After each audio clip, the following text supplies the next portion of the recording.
We're headed to another hidden treasure called Cathedral Spires. We've got a short hike in and out of a forest to get to our first climb. It's always awesome when you get to do something fun like go climbing, and on your way to get there, you get to hike an amazing trail like this. What isn't so great is all the garbage you sometimes spot along a trail. Our parks take a beating, and when you see something like this, do yourself and others a huge favor and pick it up and pack it out with you.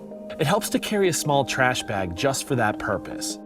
If we all do our part, we can help keep our parks and trails clean. And hey, you might even find some unexpected treats along the trail. It's been a great year for them. We've had a lot of moisture, so they're larger and more plentiful than normal this season. Wild raspberries. So good. Perfect. Hey everybody, thanks for watching. Make sure to leave any questions or comments that you have. And please subscribe to the channel. There's a lot more to come.